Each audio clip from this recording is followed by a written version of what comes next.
तुमच्याकडेही बनतात का हे गव्हाच्या पिठापासून तयार केलेले असे उकडीचे मोदक? बनत असतील तर कमेंटमध्ये नक्की सांगा. मी बनवलेत हे गव्हाच्या कणकेपासून तयार केलेले हे सुंदर असे रसरशीत मोदक. तर कृती तीच आहे, सारण तेच जे आपण नेहमी बनवतो त्या पद्धतीने सारण तयार करायचं. फक्त इथे तांदळाची उकड न काढता आपण गव्हाचं पीठ जे चपातीला मळतो त्याच पिठापासून मोदक तयार करणार आहोत. तर सुरुवातीला आपण खसखस छान अशी कोरडी भाजून घेतली. तूप वापरून त्यामध्ये आपण ड्रायफ्रुट्स परतून घेतले. 1 वाटी ओल्या नारळाचा चव आणि अर्धी वाटी किसलेला गूळ, असं हे छान असं परतून घ्यायचा. गूळ वितळला की छान असं मोदकाचं सारण तयार होतं, हे पहा. आणि नंतर आपण जी खसखस भाजून घेतलेली आहे ना, ती खसखसही यामध्ये घालून घ्यायची. आणि यामध्ये जाणार वेलची पावडर. जर आपल्याकडे जायफळ असेल तर जायफळ घातलं तर खूपच उत्तम अशी चव आपल्या येते, कारण की गूळ आणि जायफळ पावडरचं कॉम्बिनेशन खूप उत्तम आहे.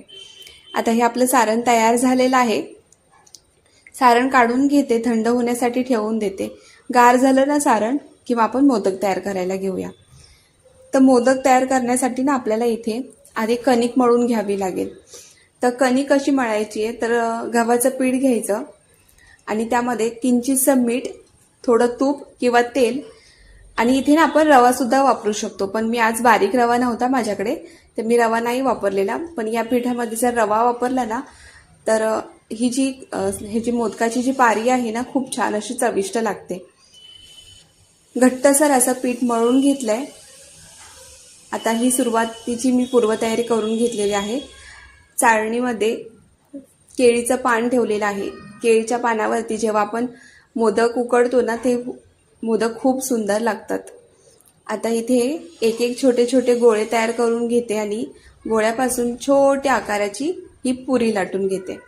खूप जाड नाही लाटायचं आणि खूप पातळही नाही. खूप पातळ लाटली ना तर सारण आपलं जर गुळ पातळ झाला तर तो बाहेर येतो. म्हणून मग असं थोडी जाडसर अशी मीडियम लाटून घ्यायची आणि अशा छान अशा अंगठा आणि मधलं बोट याच्या साहाय्याने ही आपल्याला पाकळ्या तयार करून घ्यायच्या.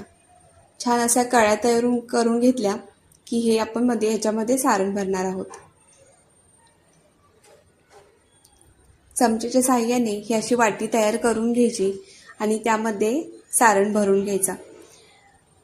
हे तुम्ही पोळपाटावरही ठेवून करू शकता. आता मीही तेच करते, कारण की हातामध्ये ना चिकटलं जातं पीठ हाताला. बघा याच्या पाकळ्या किती सुंदर आलेल्या आहेत.